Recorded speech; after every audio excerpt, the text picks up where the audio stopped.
cualquiera. Léanlo y Acá ahí lo lo... tengo. Dale, léelo. Caso uno. Concurso de la consulta, Juan, de 10 años, junta a su mamá porque está jugando al fútbol en el club del barrio. Van a jugar un campeonato y él le pide un certificado para poder competir. Trae un electrocardiograma de hace 5 días. Perfecto, listo. Bueno, ese caso yo se los puse, digamos, yo les pongo el tema de el examen pre-competitivo o pre-educación física, porque vieron, "Shh, no ladres, vamos, tengo los perros que son terribles. Em, que, buenas, Em, porque ahí en ese, en todas las normas que hay de las varias sociedades científicas y de los ministerios de salud de evaluación precompetitiva, ahí está re bien detallado todo lo que es el examen físico cardiovascular. Y sobre todo casi siempre de pacientes asintomáticos, digamos, ¿no es cierto? Entonces por eso se los puse, digamos, el caso. El objetivo de ese caso era que ustedes puedan describir todo lo que es la historia clínica cardiovascular y puedan elaborar la historia clínica cardiovascular, ¿me entienden? Ahí lo que yo les subí ayer es la norma nacional, ¿vieron? La norma de, es, las normas del La Ministerio de Salud Prosane, de la Nación. ¿Cómo? esta que dice la de Prosane, lineamientos para la evaluación cardiovascular en niños. Exactamente. Esas normas fue elaborada en conjunto por la Sociedad Argentina de Pediatría y la Sociedad Argentina de Cardiología, ¿viste? Así que está muy buena, digamos, porque fue elaborada por las sociedades científicas. Si ustedes las buscan en las páginas de la SAP o de la SAC, la van a encontrar y es la misma. Y ellos fueron los que, digamos, los que trabajaron con el Ministerio de Salud para elaborar la norma, ¿vieron? Así que está muy buena. Entonces, eh, viene un niño, punto uno, ¿se necesita un cardiólogo o un deportólogo para extender un certificado de apto físico para actividad física? ¿Qué es lo que dicen las normas? O lo puede hacer un No, médico general o un pediatra o... lo puede hacer el profesional de la salud, o sea, el médico, que le haga el examen físico y que pueda contrastar todos los signos que estén normales. Tal cual, perfecto. O sea que un médico general o un pediatra o un clínico podría, digamos, realizar extender este certificado, ¿no es cierto? Bien, entonces, ¿qué pasos harían ustedes de qué historia clínica cardiovascular harían ustedes para extender el certificado a este paciente o a este niño, digamos? Por ahí Primero, preguntarle si ha tenido dolor o malestar precordial, Tal si cual, o sufrió sea, si tuvo algún antecedente de patología cardíaca. ajá, tal cual. O sí, sea, lo primero que ustedes harían sería todo lo que es el interrogatorio, ¿no es cierto? sí, Sí. El sí. interrogatorio cardiovascular, exactamente. Sí, Bien, y dentro del interrogatorio cardiovascular, ¿qué cosas, cómo lo dividirían o cómo lo armarían al interrogatorio cardiovascular? Como antecedentes personales o historia personal e historia Sí, familiar. exactamente, exactamente. O sea, cuestiones personales del niño o del adolescente y cuestiones de la historia familiar, ¿no es cierto? Bien, ¿qué cosas nos interesan de la historia personal del niño? Si tiene antecedentes eh, de disnea al ejercicio Sí, físico, sí, si se cansa más o si se ha referido, o si, o sea, si se cansa más al hacer ejercicio o si tal ha cual, habido eventos últimamente. sí, perfecto. ¿Qué más? También si tiene antecedentes de algún soplo cardíaco, Sí, bueno, si tuvo sí, algún episodio de dolor precordial, sí, eh, Se hizo Si estudios tuvo antes. alguna cirugía o si estuvo internado por algún motivo. tal cual, perfecto. Bien, bien. ¿Y por qué son importantes estas preguntas, digamos? Supónganse que la mamá les dice a todo que no, acá tengo a un compañero, ahí está. Eh, Les dice a todo que no, pero resulta que la madre les dice, sí, cuando era chico, yo me acuerdo que tuvo un soplo y estuvo en seguimiento por el cardiólogo. Y ustedes le preguntan, bueno, ¿y qué fue lo que tuvo? Y la madre dice, la verdad que no sé, no, me dijeron que era un soplo. Y después, a los 6 años, me dijeron que ya estaba bien y no lo controlé más. ¿Qué significaría? ¿Tendría alguna importancia para ustedes ese relato o no?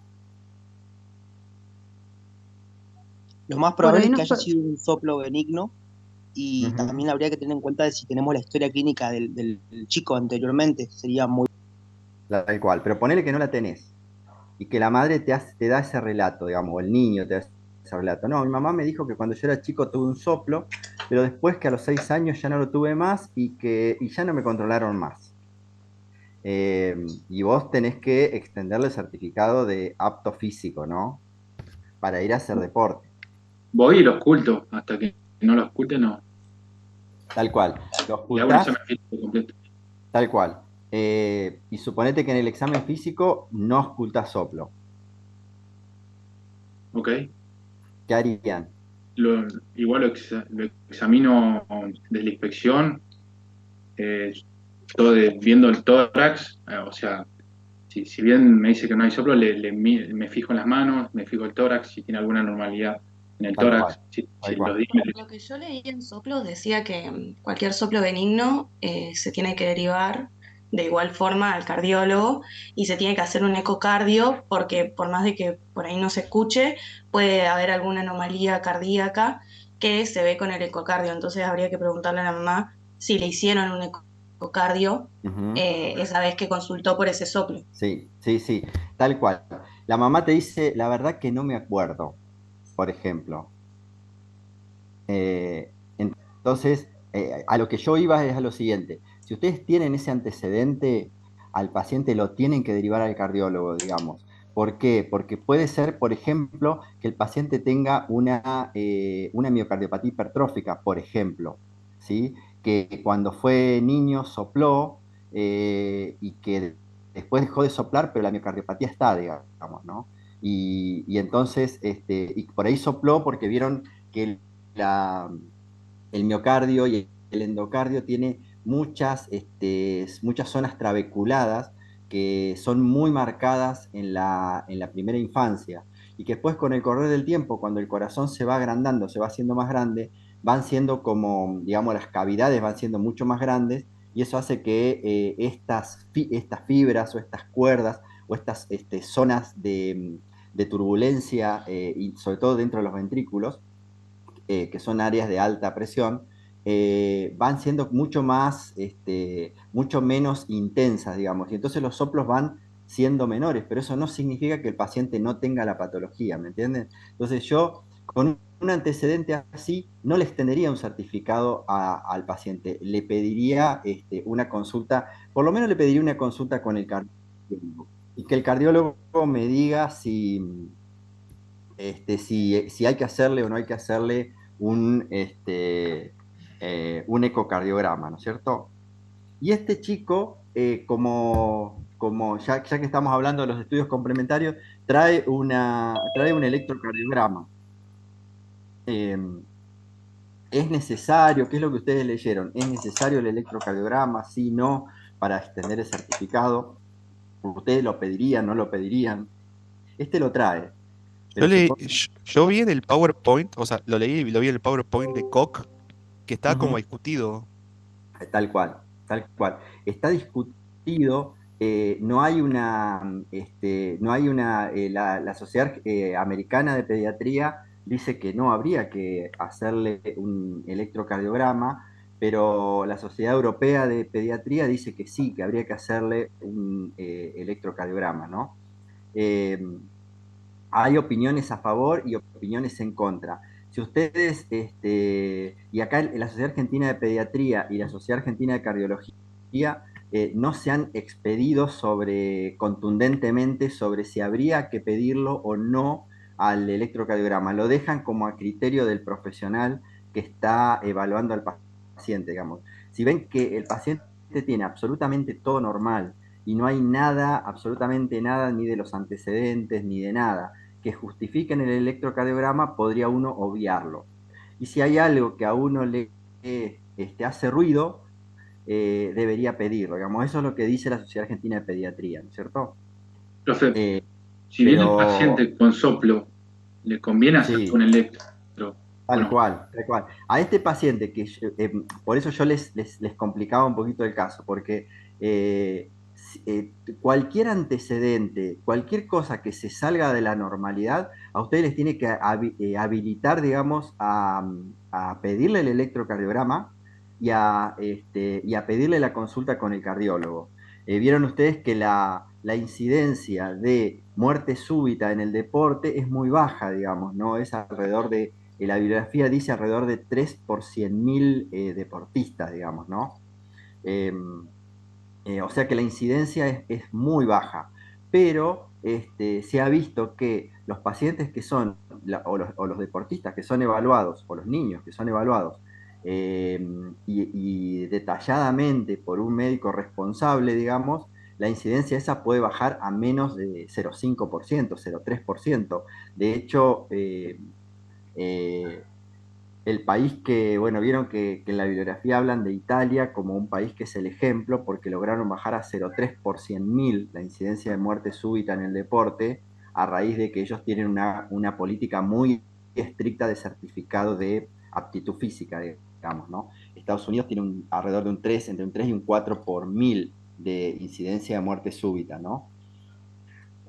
La causa principal por la que Estados Unidos dice no al electrocardiograma en la evaluación predeportiva es básicamente económica, digamos, ¿no? Ellos, digamos, ellos claramente hacen un análisis de costo-beneficio muy, muy exhaustivo y cuando el costo es muy alto, entonces ellos dicen que deberían hacer alrededor de 30.000 o 40.000 estudios para diagnosticar un paciente que pudiera tener o que sea candidato a muerte súbita. Entonces dicen que no se justifica, digamos, el NNT, digamos, el número necesario a tratar es como de 1 en 40.000, entonces ellos dicen que no se justificaría por ese motivo, ¿no es cierto?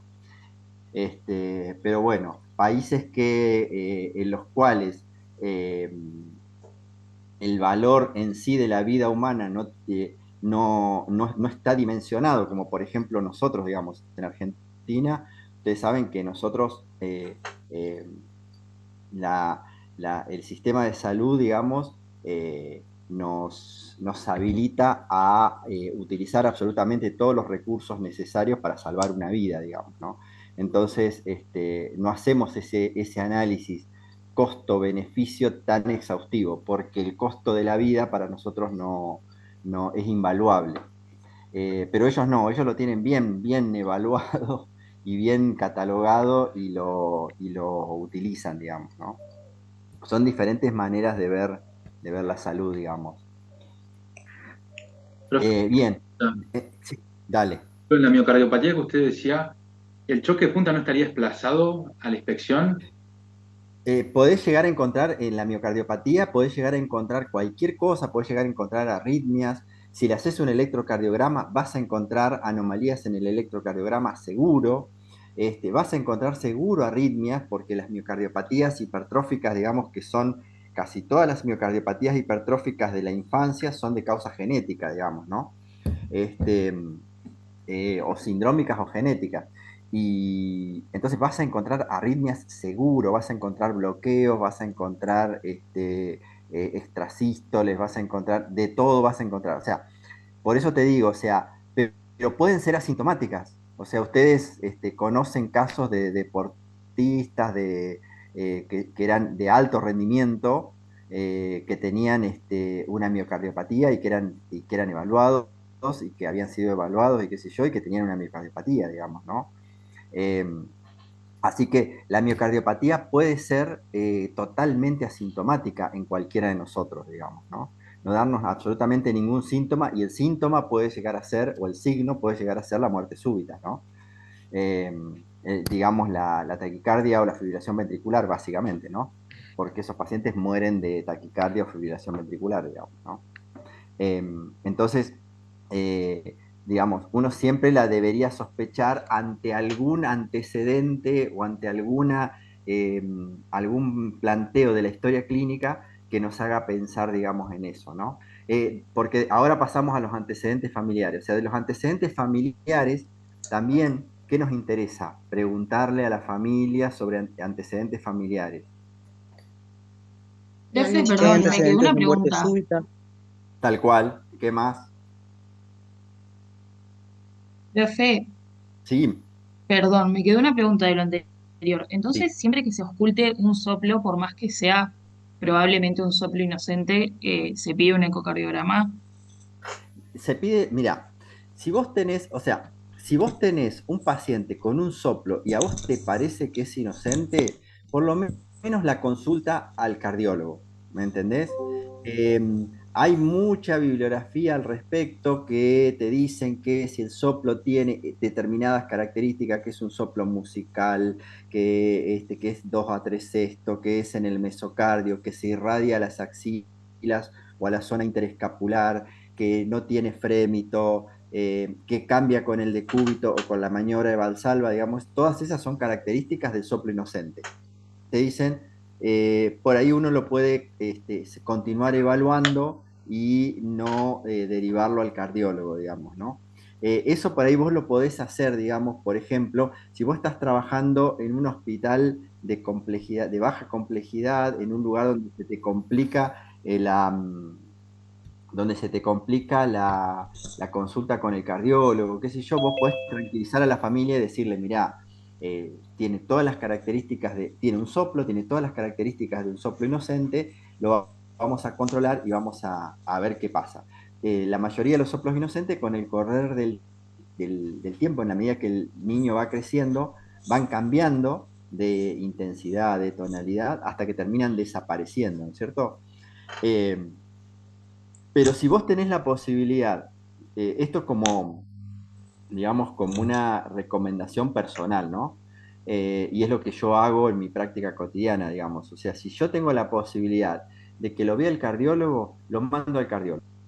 Le digo a la mamá, mira mamá, para mí esto es un soplo inocente, tiene todas las características de un soplo inocente, yo me quedaría tranquilo, no me preocuparía, pero hace una consulta con un cardiólogo, anda, tenés tal cardiólogo, no, no es de apuro, no tenés que salir corriendo, no tenés que conseguir un turno ya mismo, ningún problema, conseguí un turno, tranquilo, fíjate, qué sé yo, y que lo vea el cardiólogo.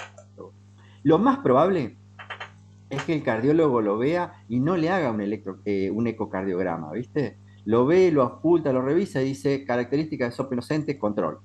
Pero vos ya te quedás tranquilo y la madre también se queda tranquila, porque cuando vos le hablas de soplo a la familia se pone como loca, digamos, ¿no? Es muy difícil, digamos, cuando uno le dice a la familia, oculto un soplo, es muy difícil eh, convencer a la familia de que no lo tiene que ver el cardiólogo, ¿me entienden? Entonces, diferente si yo oculto un soplo, 3 sextos, sistólico, rudo, que se oculta en la punta, que se irradia hacia el hombro, y que es muy intenso, digamos. Eh, que a mí me hace sospechar, por ejemplo, ¿qué sospecharían ustedes si ocultan un soplo de esas características? Un soplo intenso, rudo, sistólico, solamente sistólico, que se oculta en la punta y se irradia hacia el hombro derecho. ¿Sí? ¿En qué pensarían? ¿En qué cardiopatía podrían pensar?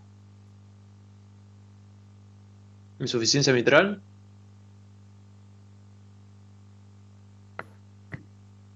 ¿Alguna estenosis. Soplo de la pulmonar? coartación de aorta también Rotación estaría aórtica, ¿no bien. era? Sí. A ver. Cualquiera de ellas, digamos, partamos de la base de que cualquier cardiopatía puede producir cualquier soplo, básicamente, ¿no? Salvo algunos que son muy característicos. Pero esto que yo le estoy describiendo es muy común, digamos, muy típico de la cardiopatía congénita más común en el ser humano. ¿Cuál es la cardiopatía congénita más común en el ser humano? La comunicación interventricular. Exactamente, la comunicación interventricular. Entonces, lo más probable es que sea una CIB. ¿Vieron? La CIB se oculta en la punta y se irradia como la sangre va a yuntear desde el ventrículo derecho hacia desde el ventrículo izquierdo hacia el ventrículo derecho. Ustedes van a sentir que la sangre, el soplo lo van a sentir durante la sístole, ¿sí?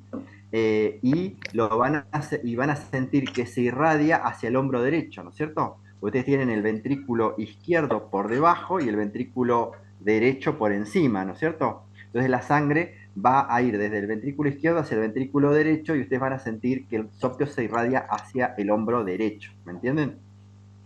Eh, y es un soplo muy intenso.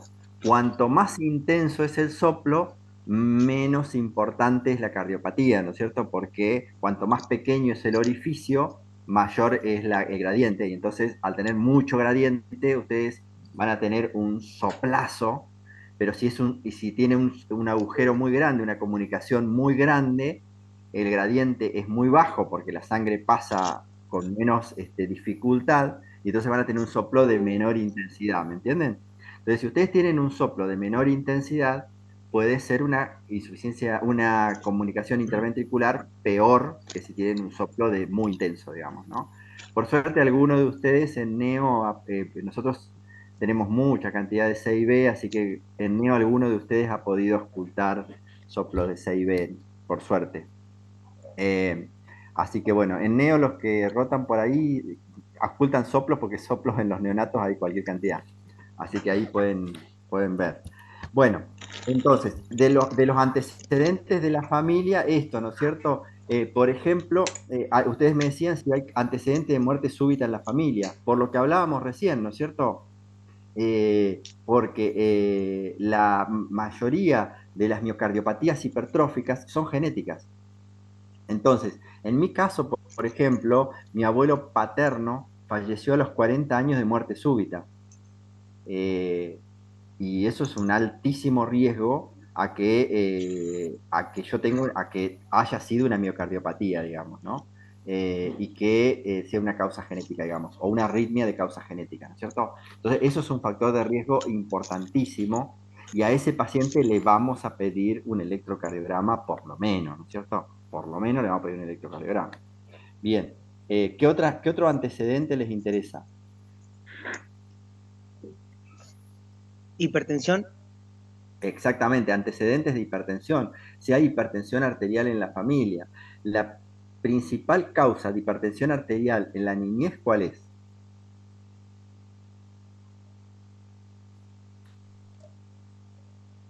¿No es la que es la genética?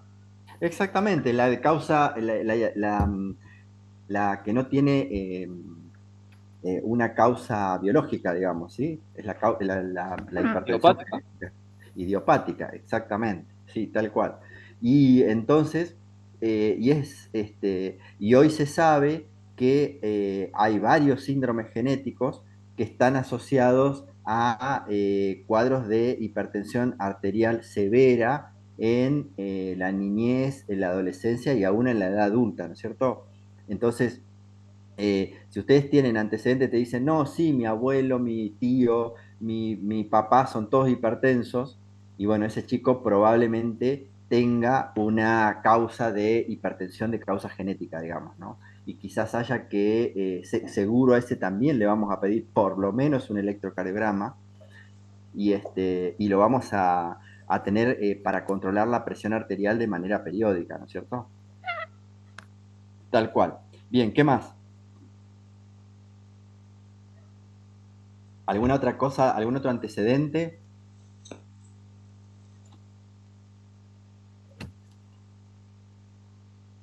¿Qué más? Pasan al examen Diabetes físico. tipo 2. Exactamente, si hay diabetes, o sea, hay enfermedades, digamos, enfermedades sistémicas que puedan afectar el corazón, ¿no es cierto? También Por ahí antecedentes pregun- perinatológicos de la madre, digamos, Tal cual, si hubo abuso de sustancias o tal cual, algún descontrol o por ahí- eh, alguna enfermedad que se haya transmitido durante el embarazo y sea posible que cause una cardiopatía a tal futuro, cual, digamos. tal cual. por ahí Por ejemplo, preguntar si tiene historial la familia de colagenopatía como síndrome de Marfan. tal cual, tal cual. O, por ejemplo, algún síndrome genético, ¿no es cierto? Si hay algún síndrome genético, algunos síndromes genéticos tienen cardiopatías características, digamos, ¿no es cierto? Por ejemplo, el Marfan, ¿qué cardiopatía tiene? Prolapso mixomatoso de válvula mitral. Prolapso de válvula mitral y Disección desenrollamiento aórtica.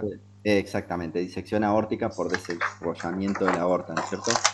Y disección aórtica, exactamente, y valvulopatía aórtica, prolapso mitral y valvulopatía aórtica secundaria a la lesión de la íntima de la aorta, ¿no? Tal cual. Por ejemplo, el síndrome de Down, ¿qué cardiopatía tiene?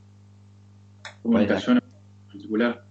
la comunicación interventricular? Es es la cardiopatía congénita más frecuente en cualquier ser humano, ¿no es cierto? Pero ¿cuáles son las cardiopatías congénitas características del síndrome de Down? La AB, Comunicación auriculoventricular, ¿no era? Y la tetralogía de Fallot también. La tetralogía de Fallot y el canal AB, ¿no es cierto? El canal AB básicamente, ¿no es cierto? O sea, si ustedes tienen un Down, el canal AB es característico del Down, pero no es la cardiopatía más frecuente del Down, ¿no es cierto? Entonces, si yo les pregunto cuál es la cardiopatía característica del síndrome de Down, es el canal AB. ¿Cuál es la cardiopatía más frecuente del síndrome de Down? Es la comunicación. Siempre que yo les pregunte cuál es la cardiopatía más frecuente, utilice la palabra frecuente.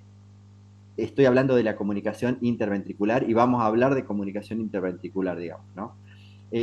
Pero hay determinadas patologías, como por ejemplo, decíamos recién, el Down tiene canal AB característicamente, digamos, ¿no? El Marfan tiene prolapso mitral y disección aórtica, característicamente.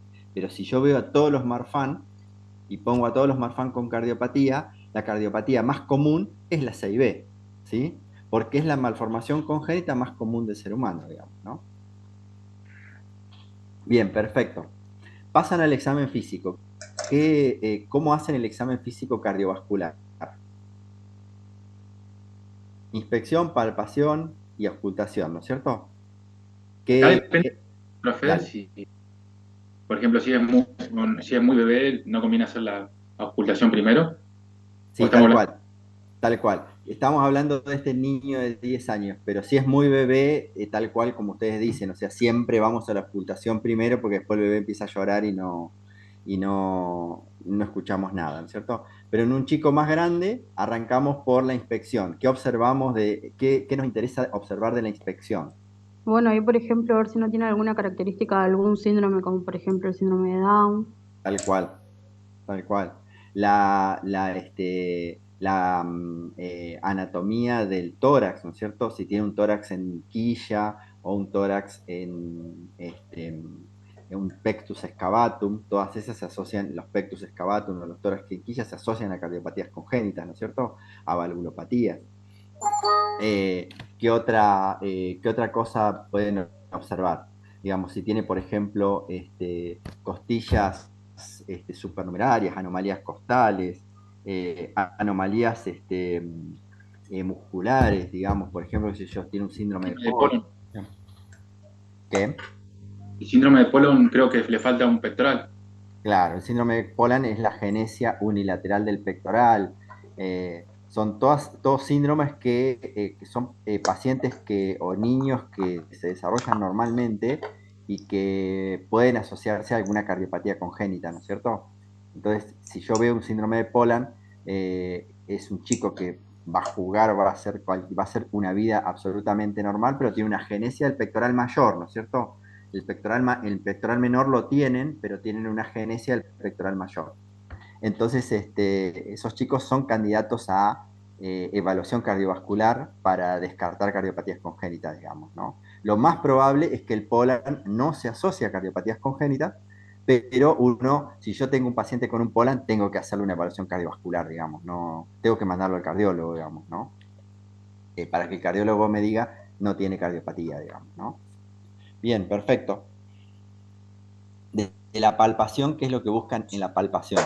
Profe, perdón que lo interrumpa. Sí, por Sí, ejemplo, nosotros vemos en el examen físico, cuando vemos la libreta de salud, los sí, pacientes que tienen una cardiopatía no crecen, no, o sea, no ganan peso como un niño normal. O sea, la curva no es normal, bajan los carriles. Entonces, ujú, también, si veo un chico con cardiopatía, tengo que fijarme si está flaco, si está.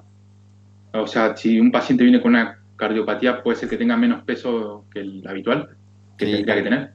sí, tal cual. Porque vos pensás que la cardiopatía en sí, digamos, tiene un gasto energético muy grande, ¿viste? Estos pacientes son generalmente, muchas veces están hiperdinamicos, digamos. Por ejemplo, vamos al caso de la 6B. Digamos, vos tenés una 6B grande, una 6B que es una cardiopatía que te va a comprometer, digamos, tu salud. Tener una 6B chiquitita de la punta muscular, qué sé yo, no te va a hacer nada en la vida, haces vida normal y nadie se va a enterar. Pero tener una 6B grande que te va a comprometer la vida, ese chico va a tener eh, cuando caigan las presiones pulmonares, va a tener un shunt de izquierda a derecha muy importante. ¿Eso qué te va a provocar? Te va a provocar una sobrecarga del circuito pulmonar, por lo tanto el paciente va a tener un edema pulmonar, por lo tanto el paciente va a estar taquicárdico, taquipneico, va a tener rales, va a tener tos, y por otro lado vas a tener un hipoflujo sistémico. ¿Sí? Por lo tanto, ese paciente va a tener menor flujo sistémico con afectación hepática, con afectación intestinal, con afectación renal, todo eso porque tiene una disminución del gasto cardíaco sistémico, porque la sangre en vez de ir a la aorta va al ventrículo derecho. Todo eso te va a producir una carga extra una utilización extra de nutrientes. Entonces vos a ese paciente le estás dando 100 calorías kilo día o 120 calorías kilo día, que es lo que le damos a cualquier paciente, a cualquier niño para que crezca normalmente, y no le alcanza. No le alcanza porque las gasta todas en el hipermetabolismo que tiene. ¿Me entendés? Entonces no crece. Que eso es lo que nos pasa a nosotros con los cardiópatas en el hospital, digamos, ¿no? O sea, vos tenés un cardiópata, ahora, por ejemplo, ayer se operó un bebé de coartación de aorta. Entonces, ese bebé nació pesando 1.800 gramos, fue un prematuro de 34 semanas, 1.800 gramos, nosotros teníamos el diagnóstico de coartación de aorta. Entonces el cirujano dice, hasta que no llegue a los 3 kilos no lo puedo operar, porque ese paciente tiene que ir a bomba de circulación extracorpórea sus vasos sanguíneos son muy pequeños, etcétera, no se lo puede canular, etcétera. O sea, tiene un montón de complicaciones técnicas, digamos, la bomba en pacientes menores de 3 kilos. Básicamente no ponemos en bomba pacientes menores de 3 kilos. Entonces el cirujano me dice, bueno, que llegue a los 3 kilos. Y yo no lo puedo hacer llegar a los 3 kilos. Entramos en un círculo vicioso donde el cirujano me dice, yo tengo que esperar a que llegue a los 3 kilos, yo le digo, yo no lo puedo engordar, el cirujano me dice que engorde, yo no lo puedo engordar, el cirujano me dice que engorde, no lo puedo engordar. Y así estamos, ¿viste? Y bueno, y en ese interín el paciente se va deteriorando. Y bueno, y después de muchas y muchas y muchas peleas, idas y vueltas con los cirujanos y con los hemodinamistas, este, se decidió operarlo a pesar de que no tenía 3 kilos, ¿no? Obviamente en estos casos se habla con la familia, se le explica la situación, se les dice que la situación es de vida o muerte, digamos, y se ve qué dice la familia. Si la familia decide la cirugía, lo operamos. Así que ayer operamos un bebé, ayer no, anteayer operamos un bebé, lo operamos a este bebé y por suerte anduvo todo bien. Pero Eso es una cosa muy típica, digamos, muy típica, eh, que nos pasa siempre, digamos, ¿no? Con cardiopatías complejas. Con cardiopatías no complejas no nos pasa. Y por ejemplo, con una miocardiopatía hipertrófica no nos pasa, porque son asintomáticos, ¿viste? Y muchas veces las miocardiopatías hipertróficas, por ejemplo, nosotros, yo que soy neonatólogo y que atiendo recién nacidos, son hallazgos. O sea, un paciente que entra a neonatología con una dificultad respiratoria transitoria, con una taquipnea transitoria, que entra ahí, está con un poquito de oxígeno, qué sé yo. Nosotros, como tenemos el ecógrafo en la sala de internación y la mayoría de nosotros hace ecocardiografía, le ponemos el ecógrafo primero para descartar una cardiopatía congénita o para descartar una hipertensión pulmonar, ¿no? Si el paciente tiene una dificultad respiratoria y tenemos todos los elementos para el diagnóstico, le ponemos el ecógrafo en 5 minutos, un estudio no invasivo, y nos enteramos que no saben la cantidad de miocardiopatías hipertróficas que yo he diagnosticado de esa manera. Le pongo el ecógrafo y, oh, sorpresa, tiene una miocardiopatía hipertrófica el paciente, y el paciente anda bárbaro. O sea, le hablamos al cardiólogo, viene, sí, es una miocardiopatía, y a las 2, 3 horas le sacamos el oxígeno, empieza a tomar la teta y anda bárbaro, y es una miocardiopatía hipertrófica, ¿no? Eh, y son totalmente asintomáticos, son un problema para nosotros las miocardiopatías hipertróficas, digamos. Son un problema porque son asintomáticas. Y generalmente debutan con muerte súbita, digamos, ¿no? Ese es el debut de las miocardiopatías. Entonces, son horribles. Así que bueno, entonces le hacen la inspección, la palpación, la auscultación, que era lo que decíamos, ¿no es cierto? Auscultamos el primer ruido. El primer ruido, ¿qué componentes son? ¿Qué válvulas son? La B, Ventrículo, ventrículo. Exactamente, las válvulas AB. Después tenemos un silencio, el primer silencio, digamos, ¿sí? Que es la sístole. Después tenemos el segundo ruido, que son las válvulas semilunares. Y después tenemos el segundo silencio, digamos, que correspondería a la diástole, ¿no es cierto? Lo importante es que yo escuche nítidamente el primer ruido y que no escuche y que los silencios estén libres, ¿no es cierto? Y que muchas veces, sobre todo en los niños pequeños, yo puedo llegar a tener desdoblado el segundo ruido, ¿sí? O sea, yo normalmente en el niño más grande uno escucha tum tac, tum tac, tum tac, tum tac. Pero en el niño más pequeño, sobre todo en el lactante o en la primera infancia, uno puede llegar a escuchar tum trac, tum trac, tum trac, tum trac. Ese desdoblamiento del segundo ruido es normal y tiene que ver con que una de las válvulas se cierra milésimas de segundo antes que la otra. Entonces uno puede llegar a escuchar los dos ruidos. Lo que no es normal es que uno escuche trum tac tac, trum tac tac, trum tac tac. O sea, un desdoblamiento, lo que nosotros llamamos un desdoblamiento amplio del segundo ruido. Cuando yo escucho tum tac tac, eso no es normal. Eso probablemente tenga que ver con una valvulopatía, ¿no es cierto? Pero si yo escucho tum track, tum track, tum track, tum track, eso es nosotros le llamamos desdoblamiento fisiológico del segundo ruido, digamos, ¿no? Que eso se ve en el niño, más pequeño, ¿sí? Y ahí podemos llegar a ocultar soplos, ¿no es cierto? Acuérdense ustedes que el soplo sistólico o el soplo inocente que estuvimos hablando hace un ratito, siempre es sistólico, ¿sí? Nunca es diastólico. El soplo diastólico siempre es patológico, ¿sí? Lo mismo que el soplo continuo. El soplo continuo es el soplo que abarca la sístole y la diástole, digamos, ¿no? Que está todo el tiempo, ¿no es cierto? Y hay un soplo característico que alguno de ustedes va a tener la suerte de escucharlo en neo, que es el soplo en maquinaria, que le llamamos nosotros, que es el soplo del ductus, ¿sí? Porque del ductus enfermedad, ¿no? El ductus cardiopatía. Porque el ductus, al ser una comunicación entre las dos arterias, entre la aorta y la pulmonar, ustedes van a tener que el ductus shuntea bidireccional, ¿sí? O sea, durante la sístole shuntea de izquierda a derecha y durante la diástole shuntea de derecha a izquierda.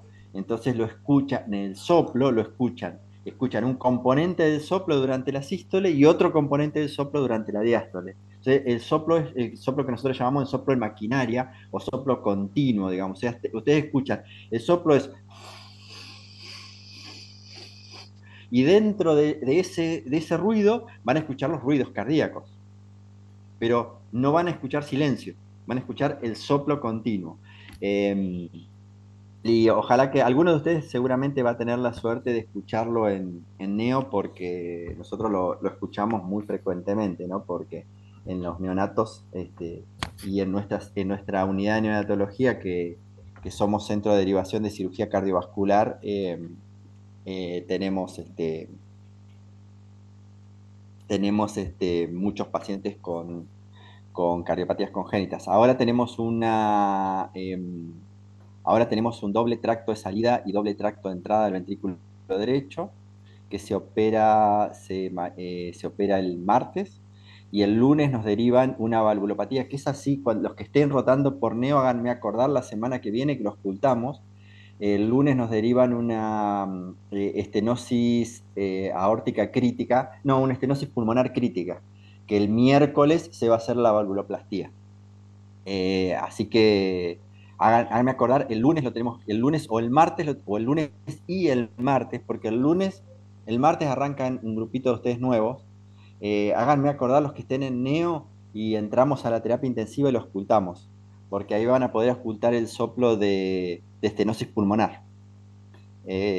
Así que bueno, eso es un paciente con un hijo de madre diabética con una estenosis pulmonar crítica, ¿no? Que no es una cardiopatía típica del hijo de madre diabética, pero la puede tener, digamos, ¿no?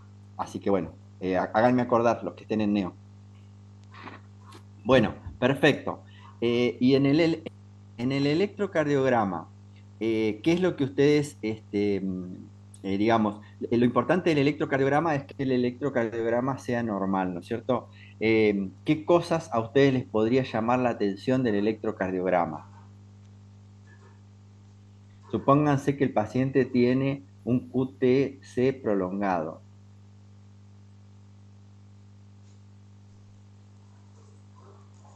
¿Le darían el certificado? ¿No se lo darían? ¿Eso no tenía más Chicos, posibilidades, o sea, más probabilidad de muerte súbita también?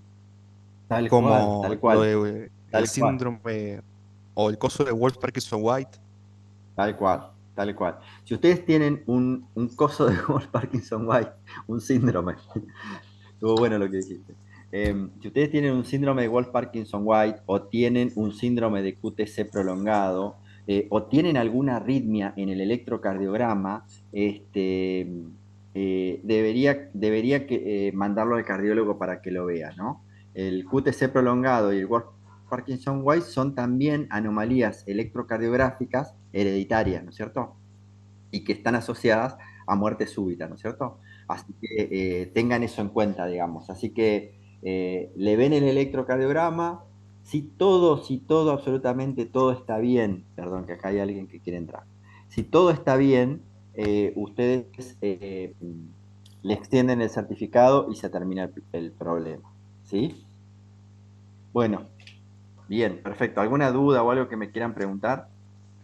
Profe, siempre en el pediátrico los focos los buscamos igual, ¿no? Igual que el Sí, adulto. igual que el adulto, exactamente, sí, sí. No hay diferencia, es lo mismo. Ok. Bueno, el segundo caso, ¿cuál era? El segundo caso era un bebé de 20 días, acá lo tengo. Era un bebé de 20 días que la mamá lo trae porque lo nota que está más agitado desde hace 2 días, no quiere tomar bien la teta y se duerme mucho. La enfermera le toma una frecuencia cardíaca de 170, una FR de 60, satura 94 y el relleno capilar es de 2 segundos.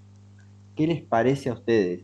Es un bebé de 20 días que la mamá lo trae porque está agitado y no quiere tomar la teta, básicamente, ¿no? Y está como dormido.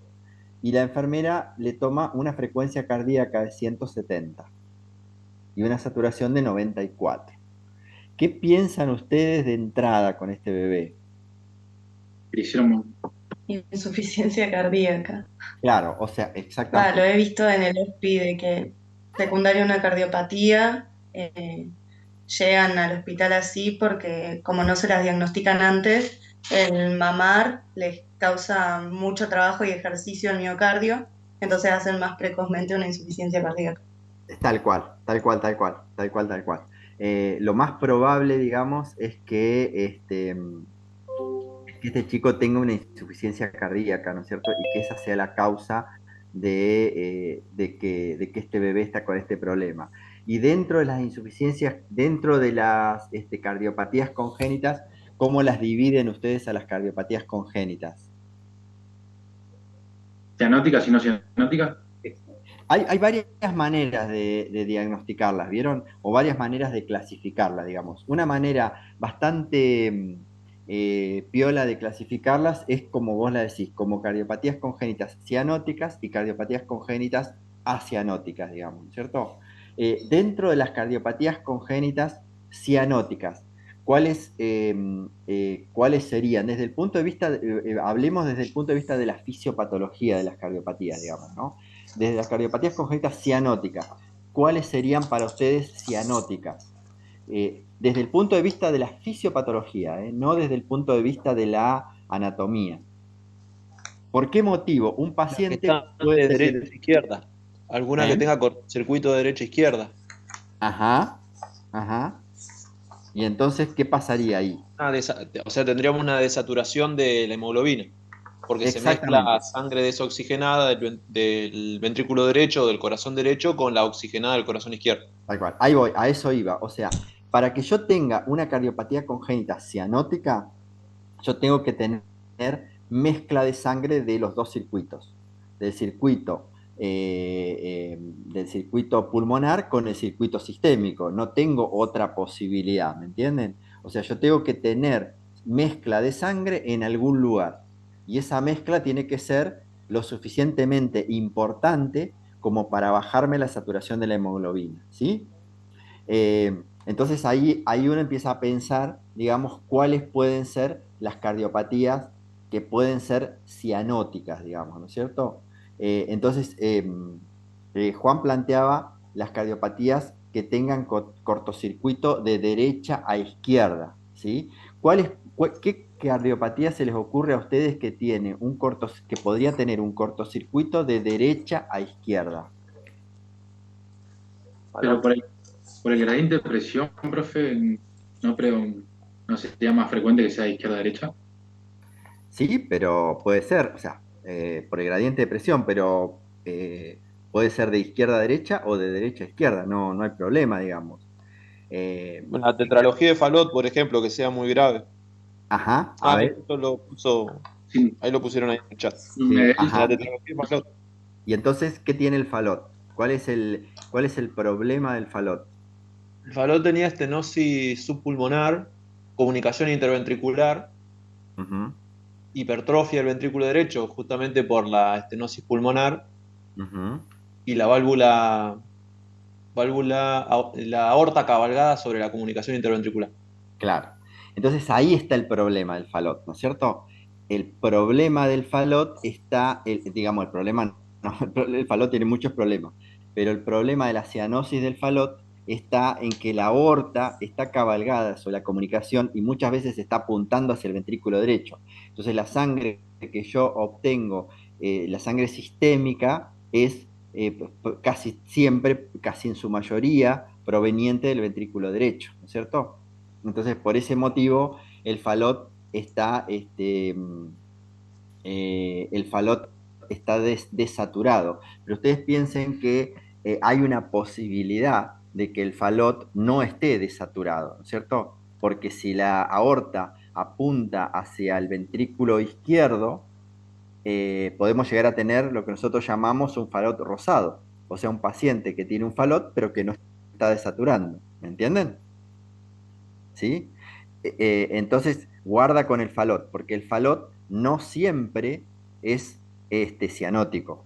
Puede no serlo o puede serlo intermitentemente. ¿Sí? Acuérdense ustedes que el falot puede tener lo que nosotros llamamos las crisis de falot, que es el paciente que llora se pone muy horrible, se le cierra el infundíbulo del ventrículo derecho, y entonces se pone cianótico, pero no porque hay mezcla total, sino porque la sangre deja de ir al circuito pulmonar. ¿Me entienden? Acuérdense ustedes, el paciente lo que tiene es una hipertrofia del infundíbulo del ventrículo derecho, ¿sí? O a veces suelen tener una hipertrofia, una estenosis valvular pulmonar. Pero generalmente, digamos, la característica de la cardiopatía es una estenosis del infundíbulo derecho. Entonces, cuando el paciente comienza a llorar, el bebé se enoja y empieza a llorar, o el niño, el chico más grande, se enoja y comienza a llorar, el infundíbulo, el paciente entra, hace aumenta la frecuencia cardíaca y el infundíbulo se cierra. Si se cierra el infundíbulo, deja de ir sangre al circuito pulmonar. Y el paciente se expone cianótico porque no tiene sangre en el circuito pulmonar, pero no porque tiene una mezcla total de sangre. ¿Sí? ¿Me entienden esa? Entonces, y a ese paciente, ¿qué hacemos nosotros? Lo ponemos en posición, lo que nosotros le llamamos en posición de recuperación, que es le levantamos las rodillitas, lo arrollamos todo, lo contenemos, lo tratamos de calmar y le damos morfina. El paciente se calma, se relaja, qué sé yo, y vuelve toda la normalidad y se vuelve a poner rosado. Esa es una posibilidad, ¿no es cierto? O sea, un paciente con un falot que está rosado y que hace crisis de falot. La otra opción es el paciente que está continuamente cianótico. Puede estar continuamente cianótico por dos motivos. Porque tiene la aorta que prácticamente está saliendo del ventrículo derecho, o sea que tiene casi un doble tracto de salida del ventrículo derecho. La aorta a veces anatómicamente está apuntando hacia el ventrículo derecho. Y entonces ahí está la comunicación. Entonces toda la sangre casi toda la sangre que recibe la aorta viene del ventrículo derecho. O el paciente tiene lo que nosotros le llamamos el falote extremo, que es la atresia pulmonar. Entonces, si tiene una atresia pulmonar, el paciente no tiene flujo pulmonar. Entonces también está cianótico. Y la tercera opción del falot, el falot es una cardiopatía que puede dar cualquier cosa, ¿no? Y la tercera opción del falot es que sea un falot rosado continuamente y que no tenga problemas. Ese es el falot que tiene todo lo que estábamos hablando, tiene estenosis del infundíbulo, tiene CIB, tiene todo, pero la aorta está bien apuntando hacia el ventrículo izquierdo y está recibiendo sangre prácticamente del ventrículo izquierdo y no tiene una hipertrofia tan importante del infundíbulo que se constriñe cuando el paciente se pone muy taquicárdico. Entonces, el falot está rosado, digamos. Nosotros lo llamamos falot rosado, digamos, sin ninguna duda. Pero el falot puede ser un paciente cianótico por lo que yo les explico. ¿Qué otro paciente podría tener mezcla total y ser cianótico? O mezcla de sangre y ser cianótico. ¿Qué se les ocurre? Los que tienen transposición de grandes vasos, que se forman los circuitos en paralelo y se mezcla la sangre. Sí. Tal cual. Los que tienen transposición de los grandes vasos, o sea que la aorta está saliendo del ventrículo derecho y la arteria pulmonar está saliendo del ventrículo izquierdo, ¿sí? Entonces, la aorta está recibiendo sangre desoxigenada, digamos, ¿no es cierto? Ese es otro paciente. ¿Qué otro paciente podría ser que esté totalmente cianótico? Que tenga una cardiopatía cianótica. ¿Qué otro mecanismo sería, por ejemplo? Toco, una pregunta. ¿Ese es el que produce el famoso síndrome de Eisenmenger? Tal cual, o sea, si nosotros lo dejamos evolucionar, hoy en día, por suerte, ya no se ve ese síndrome, ¿no es cierto? Porque Claro. eso era típico, digamos, de los pacientes que eran cardiopatías congénitas cianóticas que se dejaban evolucionar a su evolución natural, digamos, ¿no? Tal cual. Claro. Hoy en día eso, por Wenger suerte, no era que iniciaba de izquierda a derecha y por evolución después pasaba de derecha a izquierda. ¿qué cosa? Que era ¿Cómo? Yo tenía entendido que al Eisenmenger como la cardiopatía congénita cianótica tardía. O sea que el paciente tenía un cortocircuito de izquierda a derecha y por ese cortocircuito, sin atenderlo, había una hipertrofia del ventrículo derecho y el ventrículo derecho terminaba haciendo mayor cantidad de presión que el izquierdo y ahí invertía el cortocircuito. Está bien, pero cualquier cardiopatía, básicamente, que vos la dejás, cardiopatía severa, ¿no? Cualquier cardiopatía severa, que vos la dejás evolucionar a su historia natural, va a ir al Ellensmenger, va a ir al cor pulmonar y al Ellensmenger. Cualquiera. Porque, digamos, si vos tenés, por ejemplo, una 6B grande y la dejás evolucionar, va a ir al cor pulmonar y al Ellensmenger. Si vos dejás evolucionar las demás cardiopatías en general no van al cor pulmonar porque el paciente muere antes. Pero la mayoría van al Ellensmenger, digamos, ¿no? Yo tuve hace muchos años una atresia tricuspidia que no se operó y que fue al Ellensmenger y vivió 12 años. Y fue al Ellensmenger, ¿viste? Tenía un corazón gigante, tenía un pulmón espantosamente horrible, tenía una hipertensión pulmonar severísima, saturaba 60, y ella era feliz por la vida, ¿no? Y murió de muerte súbita a los 12 años. Así que cualquier cardiopatía dejada a su evolución y que tenga el tiempo suficiente, porque para llegar al cor pulmonar y el Ellensmenger necesitas años de evolución, ¿no? No lo vas a tener ni en meses, ni en un mes, ni en 2 meses, ni en 5, ni en 6, ni en un año. Necesitas 2, 3, 4, 5, 10 años de evolución, ¿no? Bueno, ¿qué cardiopatía se les ocurre a ustedes que tenga una mezcla de sangre total que haga que el paciente esté cianótico continuamente, digamos? ¿Un ventrículo único puede ser, profe? Por ejemplo, un ventrículo único. Por ejemplo, ¿cuál sería? ¿Qué cardiopatía podría ser con un ventrículo único?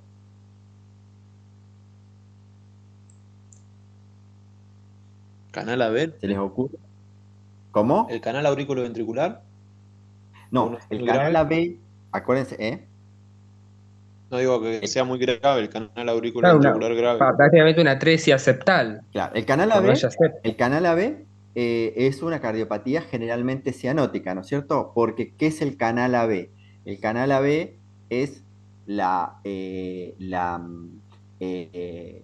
hay varios canales, ¿no? Pero el canal AB está el completo o el incompleto, digamos, hay varias, pero a grosso modo podríamos decir que el canal AB puede ser completo o incompleto.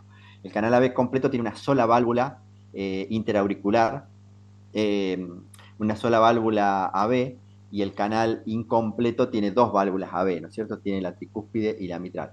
Y tiene 6A y 6B, ¿sí? Entonces ahí la mezcla, si yo tengo un canal AB y sobre todo un canal AB completo, es, es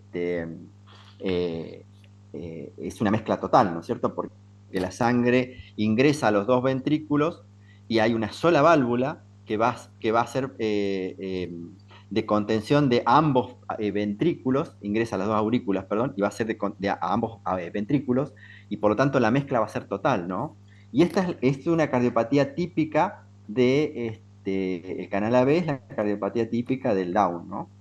Acá alguien me dice el tronco arterioso, lo mismo, el tronco arterioso, lo mismo, porque el tronco arterioso es un solo vaso que emerge del corazón, y de ese único vaso que es el tronco emerge la aorta y la arteria pulmonar. Por lo tanto, la sangre es la misma que va a la arteria pulmonar que la que va a la aorta. Perfecto, esa es otra cardiopatía cianótica, digamos, ¿no? Dentro de las cardiopatías acianóticas, ¿cuáles serían? ¿Cuáles serían para ustedes desde el punto de vista, así como ustedes me dijeron?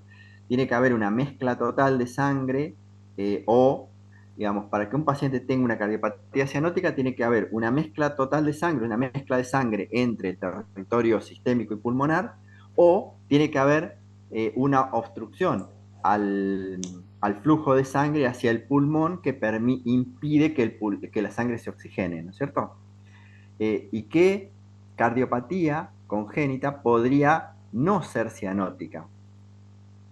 ¿Cuál se les ocurre como la más típica, la más importante, que no es cianótica? ¿Tía? ¿Qué? La C y B no es cianótica. La 6B, La CIB típicamente no es cianótica, ¿no es cierto? Porque yo lo que tengo es un shunt de izquierda a derecha, ¿sí? Por lo tanto, lo que va a tener esta cardiopatía, perdón, que estoy acá, lo que va a tener esta cardiopatía es hiperflujo pulmonar, pero no va a tener hipoflujo sistémico de última, ¿no es cierto? Pero no va a tener, no va a estar cianótico, digamos. El paciente lo que va a estar es taquipneico y con dificultad respiratoria, pero no va a estar cianótico, ¿me entienden? Tal cual. Otra cardiopatía que ustedes nombraban es la CIA, tampoco, la CIA tampoco, porque también el shunt de la CIA va a ser de izquierda a derecha, digamos. O sea que toda vez que yo tenga un shunt de izquierda a derecha, lo más probable es que no tenga cianosis, que el paciente tenga sobrecarga del pulmonar, pero no tenga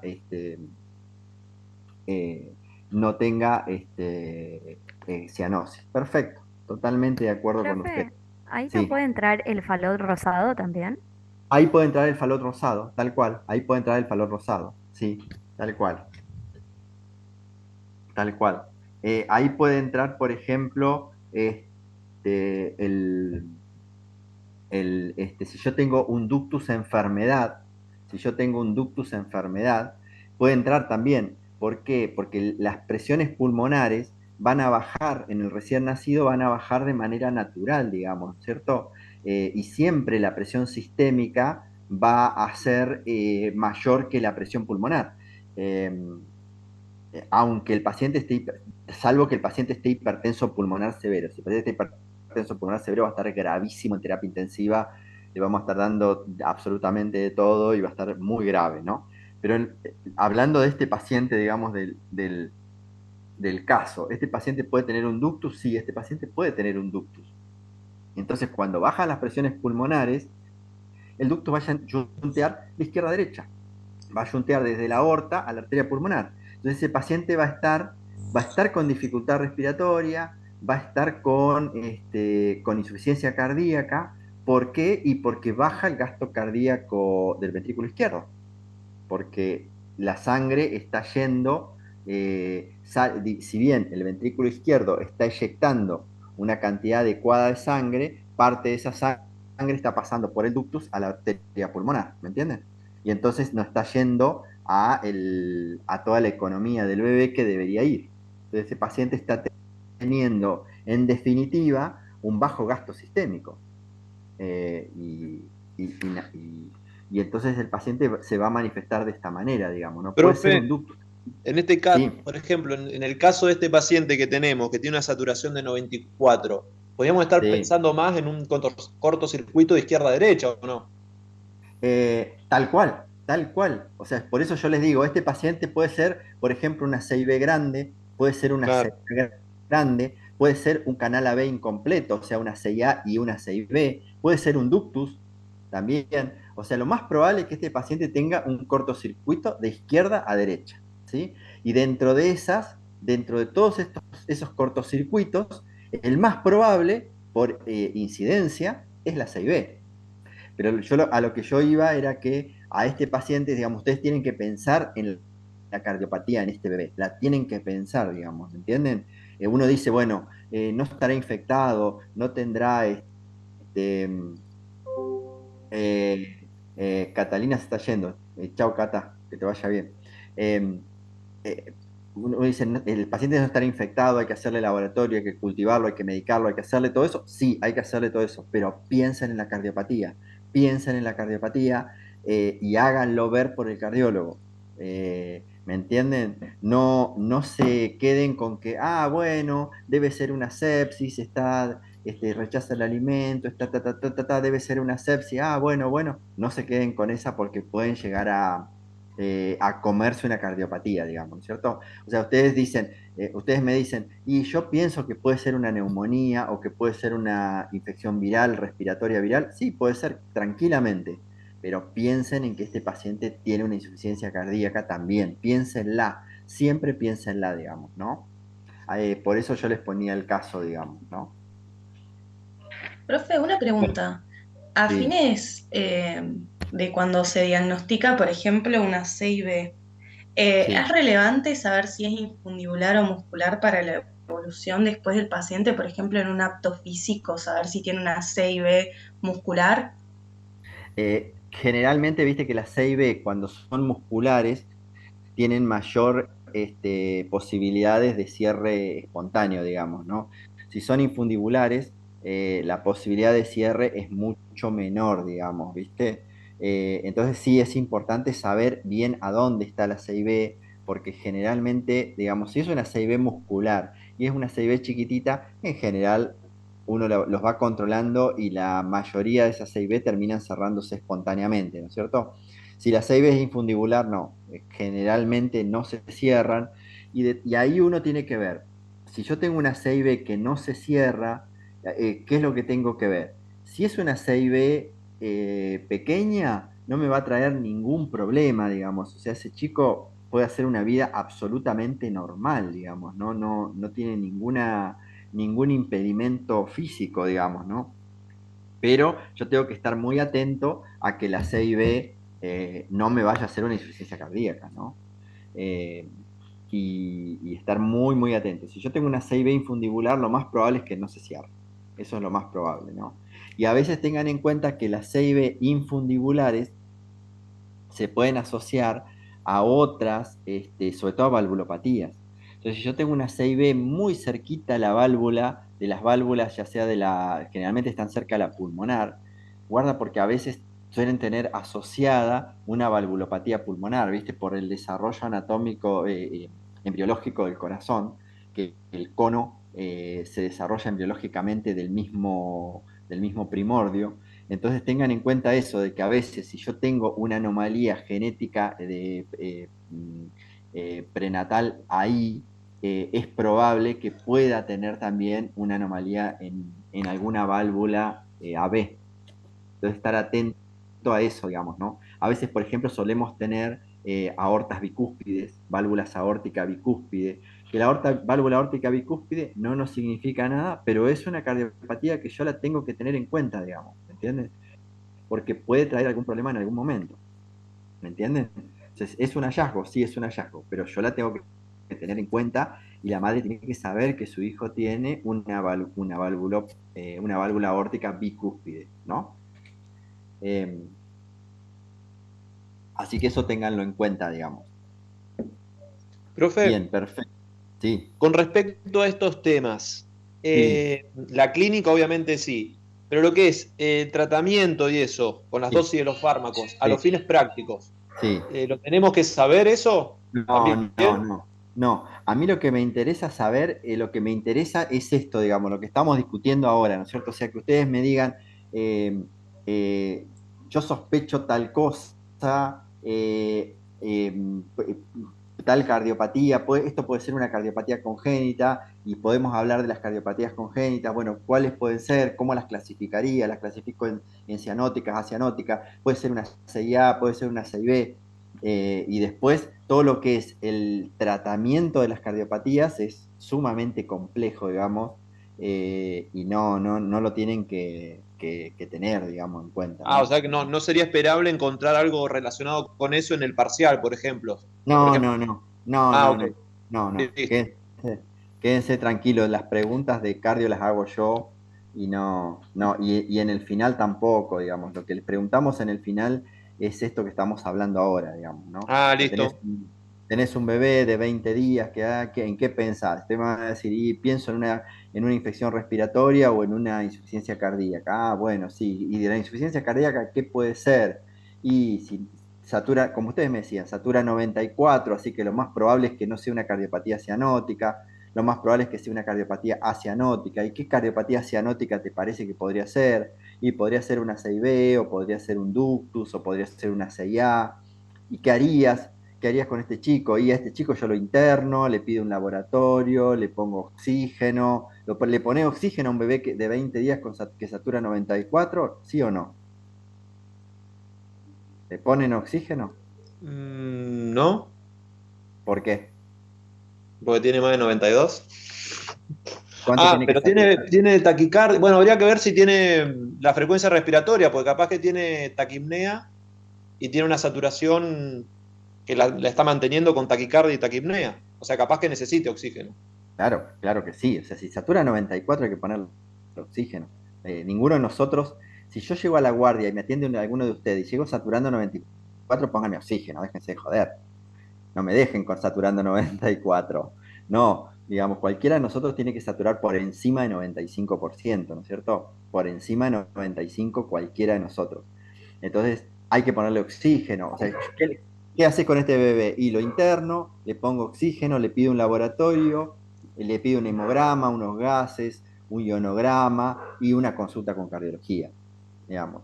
¿Me entendés? Y bueno, y suponete, yo te voy a decir, bueno, y suponete que tiene una 6B grande, y que vos estás en un centro que no tiene cirugía cardiovascular. ¿Qué haces? ¿Lo derivás? ¿No lo derivás? ¿Le tratás la insuficiencia cardíaca y le das de alta y le decía a la madre que después lo vea? No, lo derivo urgente a un centro que tenga cirugía cardiovascular, digamos, porque si el chico está en insuficiencia cardíaca a los 20 días de vida, está mal, digamos, ¿me entendés? Y ahí se nos va a terminar la charla y la discusión, digamos, que vamos a tener. Más o menos así es como lo vamos llevando, ¿no? No se compliquen demasiado con los tratamientos, con eso, ¿no? Analicen esto, busquen las cardiopatías cianóticas, las más comunes, las cardiopatías acianóticas, las más comunes, y más o menos cómo se presentan, y ya está. Y con eso estamos re bien. Bueno, el último caso era, a ver si lo tengo acá, ¿lo tienen ustedes ahí a mano? Sí, dice, concurre a la guardia del hospital. Concurre a la guardia del hospital una mamá con su bebé de 2 meses porque nota que hace 2 días de pronto se pone a llorar desconsoladamente. Rechaza el pecho, ella lo nota que se ponen morados los labios, que eso duró unos minutos y luego el bebé se calma y vuelve a la normalidad. Esos episodios se repiten varios en el día. Durante el relato de la madre, usted observa que el bebé se pone a llorar y observa cianosis peribucal. Lo ausculta en ese momento y la frecuencia cardíaca es de 250 latidos por minuto. Ese episodio dura 1 minuto, el bebé se calma y la frecuencia cardíaca ahora es de 150. Bien, ¿qué piensan? ¿Qué tiene este bebé? Puede ser la tetralogía. Una crisis de Palot. ¿Una crisis? ¿Sí? O sea, puede tener, vayan de lo más grande, siempre ustedes cuando se planten ante un paciente, vayan desde lo más grande hacia lo más chiquitito, ¿me entienden? Entonces, el chico se pone irritable, llora, se pone cianótico y se pone muy taquicárdico, ¿no es cierto? Entonces, ¿qué causa? Angor, ¿puede tener Angor por síndrome coronario agudo? O sea, entonces, puede ser ¿qué causas puede tener este chico? Puede ser una causa cardíaca, ¿no es cierto? Puede ser una causa cardíaca. ¿O qué otra causa se les ocurre que podría tener que no sea cardíaca? ¿Una bronquiolitis? No. Es mucho más raro que sea una bronquiolitis, ¿no es cierto? Porque ¿por qué motivo el paciente va a tener una bronquiolitis y va a ser una crisis y va a salir y se va a poner normal? ¿No? O sea, el paciente de una bronquiolitis está siempre mal, ¿no? Entonces, una causa, digamos, ¿podría ser una causa respiratoria esto? ¿Qué piensan ustedes? Por ahí coqueluche, pero le falta más clínica. Tal cual, pero piensen ustedes que si yo tuviera una enfermedad pulmonar, estaría todo el tiempo con dificultad respiratoria, o todo el tiempo taquipneico, o todo el tiempo taquicárdico, digamos. ¿Qué enfermedad respiratoria me va a producir crisis como estas, que son crisis cortitas, que pasan y que el chico en intercrisis está normal? No, lo más probable es que esto sea de causa cardiovascular, ¿no es cierto? Sea algo cardiovascular. Arrancamos con que debe ser algo cardiovascular, ¿no es cierto? Dentro de lo cardiovascular, ¿qué se les ocurre que podría tener? El paciente está sano, entre comillas, y de golpe hace estas crisis y sale de las crisis y vuelve a estar sano, entre comillas. Y las crisis son, el chico se pone irritable, llora desconsoladamente, rechaza el pecho, se pone cianótico, ustedes lo ocultaron y tenía una taquicardia, pero muy, muy alta, y el episodio duró 1 minuto y desapareció. Y el paciente volvió a la normalidad. ¿Qué piensan que puede estarle pasando? ¿Podría ser una arritmia? Igual, Exactamente. Lo más probable un es que sea una ataque arritmia. Exactamente, lo más probable es que sea un ataque arritmia, ¿no es cierto? Lo más probable es que sea un ataque arritmia. Dentro de las taquiarritmias, ¿qué arritmias, cuál podría ser? ¿Qué taquiarritmia? Entonces, arrancamos que podría ser algo cardiovascular seguramente. Dentro de lo cardiovascular, lo más probable es que sea una arritmia. Y dentro de las arritmias, lo más probable es que sea una taquiarritmia. ¿Por qué? Y porque tenía 250 de frecuencia cardíaca, ¿no es cierto?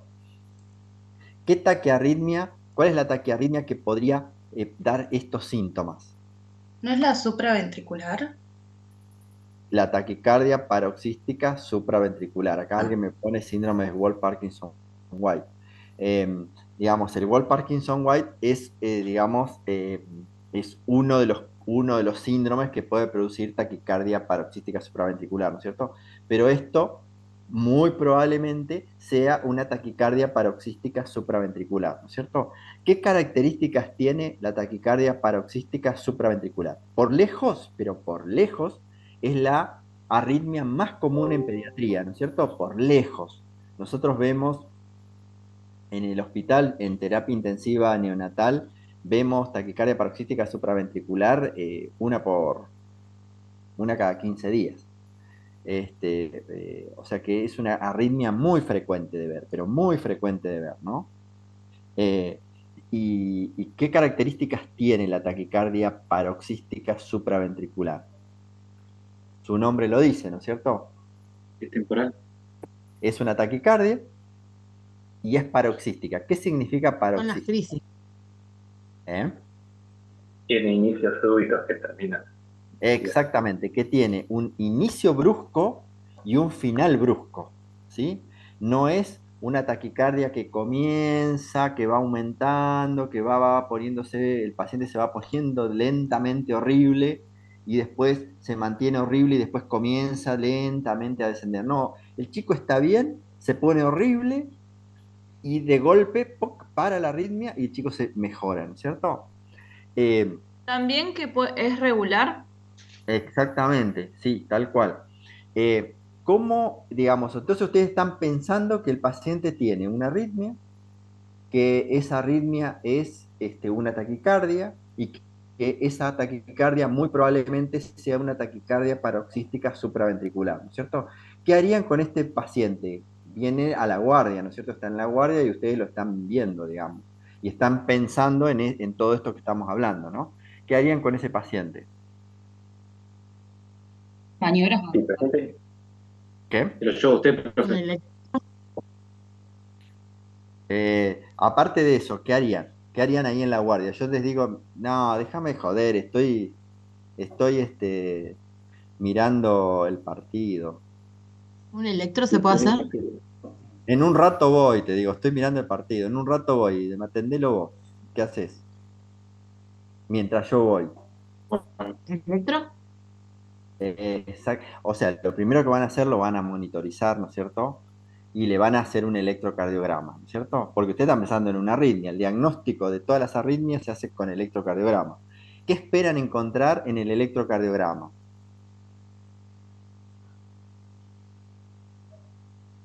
El QRS puede estar más chiquitito.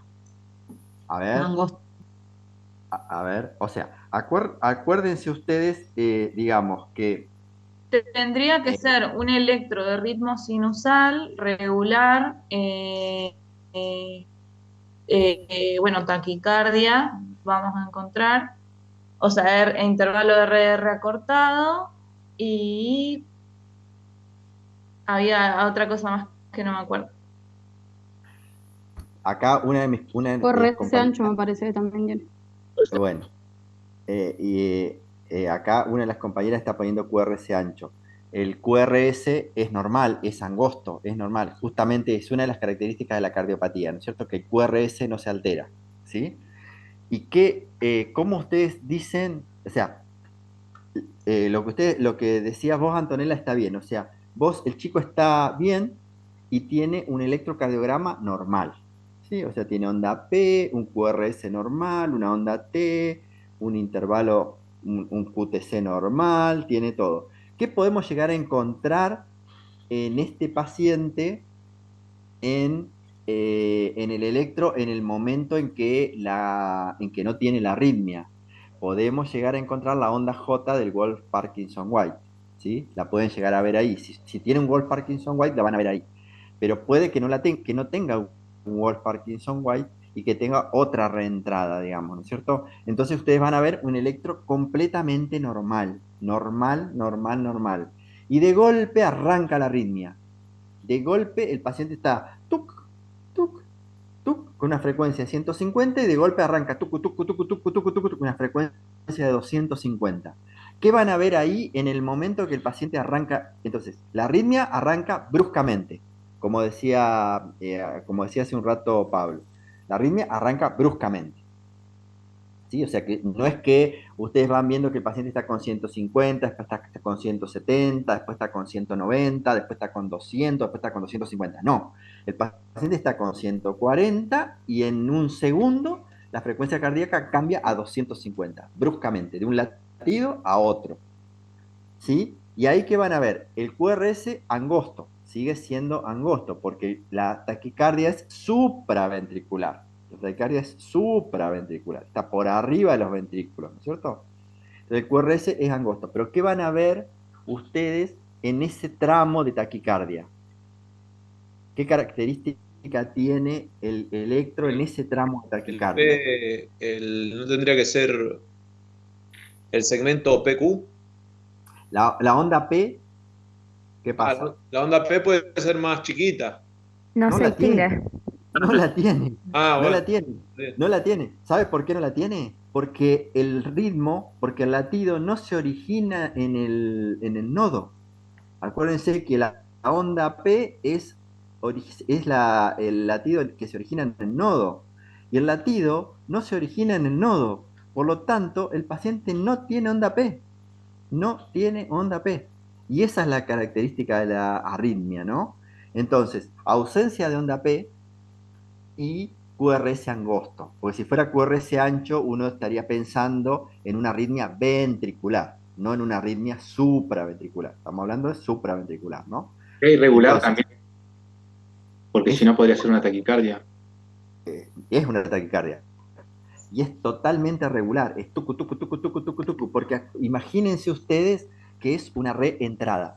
¿Qué significa una reentrada? Acuérdense ustedes que el latido se origina en el nodo, en el nodo sinusal, circula, va al otro nodo y de ahí por todo el sistema de conducción invade todos los ventrículos, ¿no es cierto?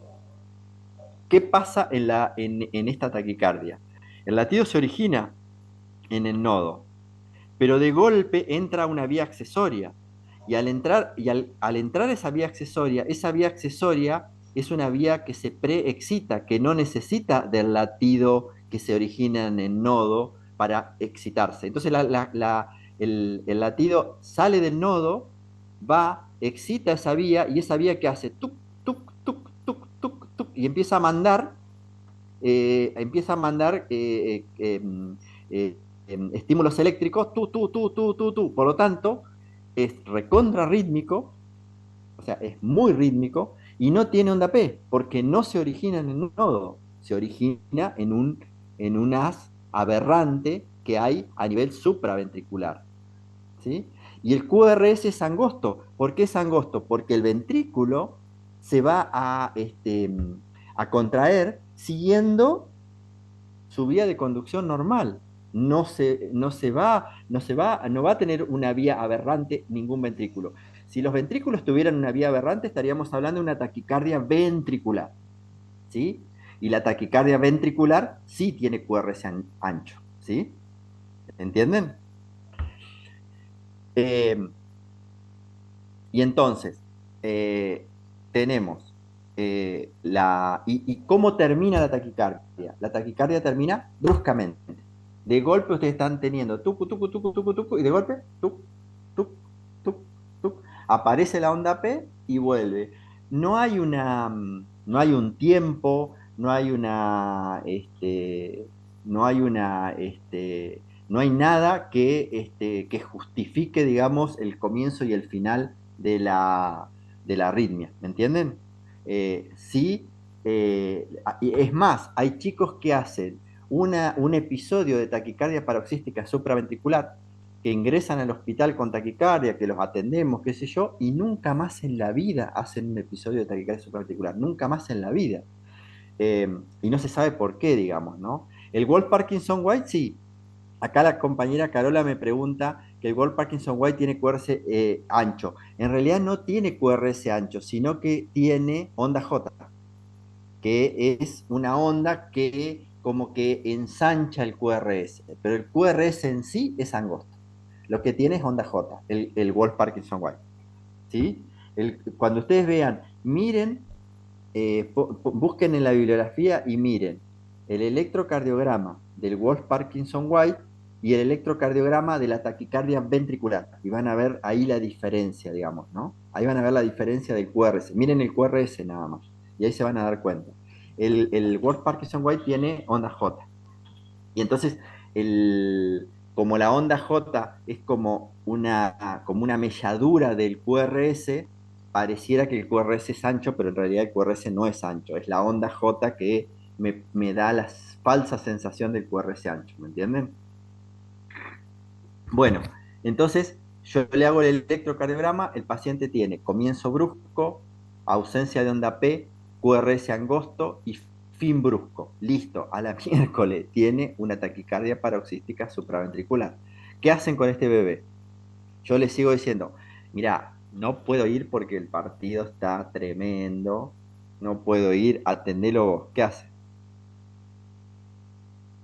¿Qué haces, Pablo? Maniobras vagales. Bueno, bien, perfecto. ¿Qué maniobras vagales harían? La de Valsalva, Sí, la del hielo. la del hielo. Esa es, digamos, nosotros en este bebé es un bebé chiquitito, ¿no es cierto? Entonces no le podemos pedir que haga la maniobra de Valsalva. Si fuera un chico más grande, sí, porque le decimos tapate la boca, la nariz, hace fuerza y el chico la hace. Pero en un bebé chiquitito no lo podemos hacer. Entonces lo que nosotros hacemos es ¿Se eso, puede ¿no? hacer el masajeo carotidio? El masaje carotidio también, tal cual le hacemos el masaje carotidio, o la maniobra del hielo que dice la compañera que es es un mecanismo de tortura, básicamente, ¿no? Porque lo que hacemos es sobre una compresa colocamos hielo, esperamos que esté bien, bien fría, y se la colocamos bruscamente sobre la cara del paciente, no lo sorprendemos al paciente, digamos, y le tapamos la cara con la compresa helada, ¿no? Y eso hace que cese automáticamente la arritmia. Otra de las maniobras es la compresión de los globos oculares, ¿no? Suavemente, ¿no? Pero comprimimos los globos oculares y eso produce reflejo vagal y baja bruscamente la taquicardia, digamos, ¿cierto? Todas esas son posibilidades: masaje carotidio, compresión de los globos oculares, la maniobra del hielo o en el chico más grande la maniobra de Valsalva. Todas esas aumentan el tono vagal y hacen que la taquicardia, la arritmia cese bruscamente, digamos, ¿no? Y si no cesa con las maniobras vagales, ¿qué podemos hacer? Adenosina. Exactamente. La adenosina, acuérdense ustedes que la adenosina se da lo que nosotros llamamos con la técnica de la doble jeringa, que ustedes la van a leer cuando estudien, la van a leer. La técnica de la doble jeringa es así: nosotros le ponemos la vía al paciente, la vía tiene que estar lo más cercana al corazón posible, ¿sí? Hay que tratar de ponerle una vía por acá, bien cerca del corazón al paciente, porque la adenosina se inactiva en segundos una vez que entra al torrente sanguíneo, ¿no es cierto? Entonces nosotros necesitamos que la adenosina llegue al corazón antes que se inactive, ¿no? Entonces nosotros lo que hacemos es le ponemos una vía y le ponemos una llave de triple vía. En una de las vías, la llave triple vía está conectada por una vía al Avocat, y entonces me quedan dos vías. En una vía ponemos la jeringa con la adenosina y en otra vía colocamos solución fisiológica. Entonces, inyectamos la adenosina y rápido inyectamos solución fisiológica para empujarla, ¿sí? Por eso se llama técnica de la doble jeringa. Y entonces, lo que hace la adenosina es despolarizar completamente el sistema de conducción. El paciente hace como una pausa y vuelve a iniciarse, digamos, cesa la reentrada y el paciente vuelve a retomar el ritmo sinusal, digamos, ¿no? Pero bueno, como yo les contaba, digamos, la mayoría de estas arritmias no están asociadas a cardiopatías congénitas y muchos de estos pacientes hacen estas arritmias y después nunca más en la vida las vuelven a hacer. Así que Doc, obviamente ¿no quedan con tratamiento más crónico? depende de nosotros lo que hacemos a este paciente es lo internamos, lo monitorizamos y vemos. Si el paciente no repite el episodio, es un solo episodio y no lo repite, en general no lo medicamos. Si el paciente repite el episodio, sí lo medicamos y se van a la casa medicados y después por consultorio lentamente se les va retirando la medicación, que básicamente lo que lo medicamos con amiodarona, ¿no? Y lentamente se les retira la medicación, se va probando, digamos. Intentar retirar la medicación y hacer arriba, volvemos a la amiodarona, pasar 4, 5, 6 meses e intentamos retirarlo y así. Porque como es una arritmia que no tiene una historia natural, por decirlo de alguna manera, uno nunca sabe cómo va a evolucionar, digamos, ¿no? Y entonces, a veces hay chicos que están medicados mucho tiempo y la mayoría de los chicos están medicados por muy poquito tiempo, digamos, ¿no? O sea, a veces les ponemos amiodarona y a los 6 meses, 5 o 6 meses hacemos el intento de sacárselo y se lo sacamos y se termina el problema. Pero lo importante es que la madre sepa, en general los padres aprenden, y las madres sepa que si el chico empieza con síntomas, rápido lo traigan porque puede ser de nuevo un episodio. En un chico más grande es esa sensación, ellos manifiestan una sensación de ahogo y manifiestan como que muchos tienen palpitaciones. Yo tuve taquicardia paroxística supraventricular cuando fui adolescente, en mi pubertad tuve taquicardia paroxística supraventricular y lo que yo sentía era que el corazón me latía en el cuello, digamos, básicamente, ¿no? Yo sentía de golpe que el corazón me latía en el cuello y de golpe dejaba de sentir esa sensación, ¿no? Y era una taquicardia paroxítica supraventricular un montón de tiempo. Y después me curé solo, nunca más desde los 19 años más o menos que nunca más tuve taquicardia paroxítica supraventricular. Así que los chicos grandes suelen sentir eso, palpitaciones, sensación de ahogo, esas cosas, ¿viste? Y bueno, pero cuando los padres ya saben que el chico tiene la taquicardia, ya está, digamos, ¿no? Profe, y una consulta. Muy bien. En estos Sí. casos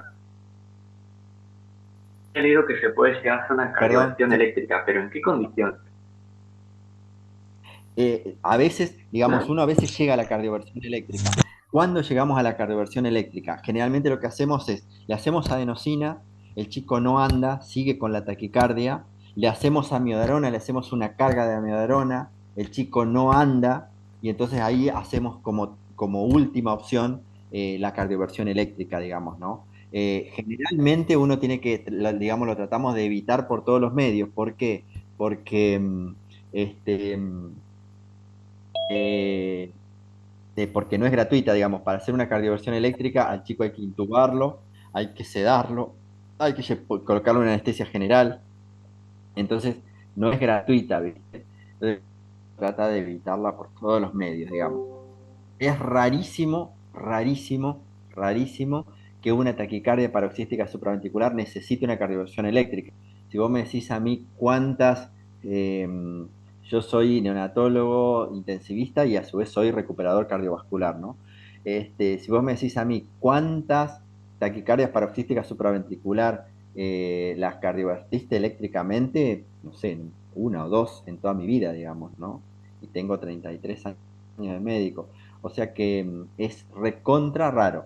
No es lo típico. Lo típico es que la taquicardia ceda, digamos, cuando no cede con la adenosina, pensá que no la estás haciendo bien a la adenosina. Fíjate dónde está la vía, fíjate que la vía está lejos. Si la vía está en la mano del chico y no alcanza a llegar la adenosina al corazón, que se inactiva. ¿Me entendés? Entonces igual te decía la enfermera, no, necesito una vía en el cuello. Ponele una vía en el cuello. No, pero tiene una vía en la mano, la tiene en el codito, no me sirve, la necesito en el cuello. Ponerle una vía buena, hacerle la técnica a la doble jeringa bien hecha. La adenosina se puede repetir, repetir, repetir, nosotros repetimos 3, 4 veces. Y obviamente la adenosina puede producir paro cardíaco, ¿no? Digamos, o sea, se debe hacer en el contexto de una unidad donde uno puede atender, una unidad de cuidado intensivo o en un shock room de emergencia donde uno puede atender un paro cardíaco, ¿no? Porque la adenosina puede, digamos, ustedes ven que el chico hace el paro cardíaco y arranca el ritmo, pero tiene un intervalo de algunos segundos de asistolia. Y a veces hemos visto asistolia, asistolia, asistolia, asistolia, empecemos a masajearlo y hay que masajearlo, ¿no? Y el chico sale. Pero la adenosina puede hacer eso, ¿no? Tengan en cuenta, digamos, que uno no la va a hacer en un lugar donde no tenga posibilidades de monitoreo cardiovascular y de maniobras de RCP avanzadas. Sí, puede pasar, puede pasar. Pero no necesitamos intubarlo al paciente para hacer la adenosina, ni necesitamos nada. A veces el chico está llorando y le hacemos adenosina. Y no pasa nada, digamos, ¿no? Y lo mismo con la miodarona. La miodarona no hay que intubarlo, no hay que hacerle nada. La miodarona la ponemos en goteo continuo y ya está. El tema es que si hay que hacerle una cardioversión, sí, ahí hay que hacer la anestesia general y hay que intubarlo al paciente, ¿no? Y bueno, y a veces hay que hacerlo, ¿no? Sí hay que hacerlo, hay que hacerlo. Bueno, gente, ¿alguna otra pregunta, algo más que me quieran preguntar? No sé si ya lo dijo, pero el lunes es por Zoom también. Sí, el lunes hagámoslo por Zoom a las 19:30. Yo les mando la invitación. Buenísimo. Buenísimo. Bueno, Profe, entonces con respecto a las arritmias, esta es la supraventricular, ¿y qué otra más podríamos ver? Digamos, ¿O estudien. esta es por mucho, mucho la más frecuente? Esta es por mucho, mucho, mucho la más frecuente. Y es la que yo les voy a preguntar seguramente en el parcial o en el final si les toca. Seguramente les voy a preguntar esta. Estudien la taquicardia sinusal, la bradicardia sinusal, estudien la taquicardia paroxística supraventricular y después denle una repasada general a las demás arritmias, ¿viste? Como para tener una idea, digamos, pero en general, digamos, los bloqueos, lean el bloqueo de primer grado, de segundo grado, léanlo y tengan como qué le pueden llegar a preguntar en el parcial, no, pero en el final, ¿qué le pueden llegar a preguntar? Por ejemplo, qué sé yo, el bloqueo de primer grado, ¿cómo es el electro del bloqueo de primer grado? Les pueden dar un electro con un bloqueo de primer grado. Entonces tengan eso porque eso, por ejemplo, el bloqueo de primer grado, el bloqueo de segundo grado, el bloqueo AB completo, son electros recontra característicos.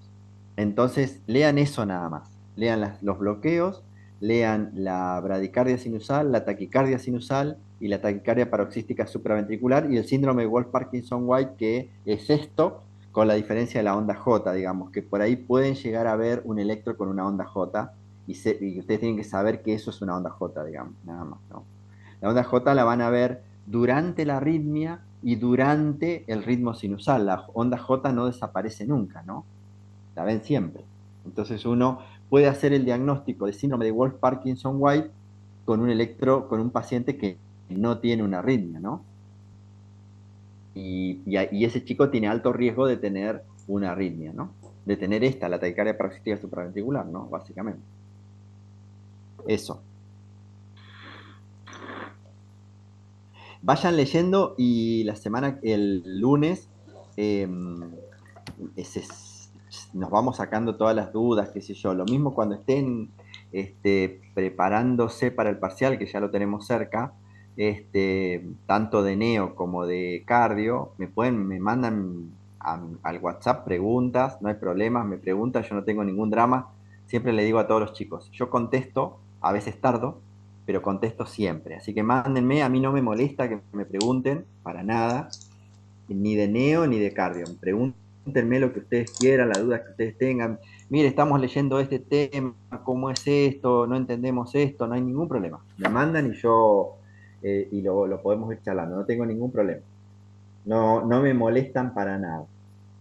Buenísimo, profe, muy amable. Profe, Gracias. con el tema de la asistencia, es como, Sí. ¿ya la tomó o...?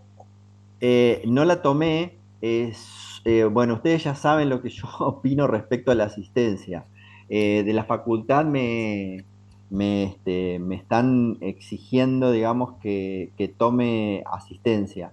Y a mí me cuesta bastante tomar asistencia. No tomé asistencia, básicamente. Me fijé que había 42 presentes y la chica que me avisó que no venía, pero no tomé asistencia. Si quieren, me pueden mandar Estamos todos presentes. Sí, creo que vinimos todos, sí. bueno, me pueden mandar por WhatsApp el presente y ya está. Yo opino, digamos, mi opinión es que nosotros a esta altura que estamos ya de nuestra vida y de nuestra carrera universitaria, digamos, yo no necesito obligarlos a ustedes a que estén, digamos, ni necesito obligarlos, ni creo que ustedes se necesitan obligar a ustedes a estar. Digamos, somos todos recontra conscientes de lo que necesitamos y de lo que... entonces me parece a mí que a esta altura de nuestra carrera no se justifica tomar presentes. Normalmente no tomo presentes. Pero bueno, es una opinión mía y la facultad me pide que sí la tome, pero bueno, yo no la tomo. Después nos vemos en el final. Buenísimo, profe. Nos vemos Exactamente, o sea, ¿quién se perjudica si no